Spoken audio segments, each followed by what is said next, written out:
بدلہ عطا فرمائے گا۔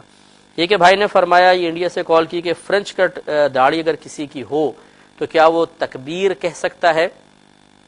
دیکھیے مسئلہ یہ ہے کہ جتنے یہ شعائر اسلام ہیں، جیسے اذان ہے، تکبیر پڑھنا ہے جس کو اقامت بھی کہتے ہیں، یا امامت کرنا ہے، یہ شعائر اسلام کہلاتے ہیں، اسلامی علامات، اور ان کے لیے فقہا کا اصول یہی ہے کہ یہ چونکہ ایک اسلامی ایک نمائندہ ہے، وہ شخص سمجھ لیجئے کہ اسلام کا ایک نمائندہ ہے، تو وہ بالکل اسلامی وضاقتہ کے اعتبار سے ہونا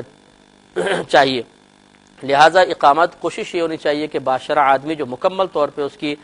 شریعت کے موافق داڑھی ہو وہ اقامت کہے، لیکن بالفرض اگر فرنچ کٹ داڑھی والا یا بالکل بغیر داڑھی والا بھی اقامت کہے گا تو اقامت ادا ہو جائے گی، اگرچہ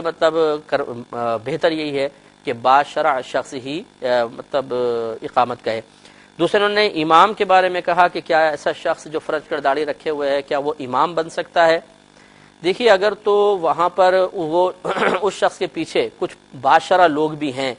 جو امام بننے کی صلاحیت رکھتے ہیں، تو پھر ایسے لوگوں کا تو اس کے پیچھے نماز پڑھنا مکروہ تحریمی ہے، اور ایسے شخص کو باقاعدہ امام بنانا منع ہے۔ باقاعدہ سے مراد مقرر کر دینا، یہ شرعاً ممنوع ہے۔ ہاں بعض اوقات ایسا ہوتا ہے جیسے آفس ہیں، فیکٹریز ہیں، کہ وہاں باقاعدہ کوئی مسجد نہیں ہے، بس نماز کی ایک جگہ بنائی ہوئی ہے، اور کچھ امپلائی آ کے وہاں پر آ کے نماز وغیرہ ادا کر لیتے ہیں، تو جب جمع ہو جاتے ہیں کسی ایک کو کہتے ہیں جی آپ امام بن جائیں۔ اب بالفرض وہاں پہ کوئی مکمل داڑھی والا ہے ہی نہیں، تو بغیر جماعت کے نماز پڑھنے سے اب ایک شخص نماز پڑھا لے، جماعت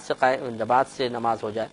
کیونکہ اگر یہ مستقل پھر اسی طرح اگر یہ کہا جائے کہ نہیں جی کوئی بھی امام نہیں بنے اور آپ علیحدہ علیحدہ ہی نماز پڑھیں تو ترک جماعت کی عادت پڑ جائے گی، اس لیے فقہا نے اس کو پسند نہیں فرمایا۔ تو پھر اگر تمام ایسے ہی ہیں کہ وہ بغیر داڑھی والے ہیں یا فرنچ کٹ والے ہیں تو پھر ان میں سے ایک ان کا امام بن سکتا ہے۔ تو یہ ذرا قیودات ذہن میں رکھیے گا کہ اگر آپ ایک مسجد میں امام مقرر کرنا چاہتے ہیں، باقاعدہ جیسے سیلری پہ ہم لوگ رکھتے ہیں، تو اس کے لیے تو باشرہ آدمی ہی درکار ہے۔ اگر اس طرح کا کوئی شخص رکھا گیا تو کمیٹی بھی گناہ گار ہوگی، اور جتنے لوگ اس کے پیچھے نماز پڑھیں گے وہ بھی گناہ گار ہوں گے۔ لیکن اگر کسی جگہ کوئی امام اس طرح مقرر نہیں ہے، کچھ لوگ جمع ہو جاتے ہیں اور اب کسی ایک کو امام بنانا ہے، تو سب سے پہلے باشرہ کو تلاش کریں، وہ نہ ملے تو پھر اس طرح کا شخص نماز بالکل پڑھا سکتا ہے۔ ایک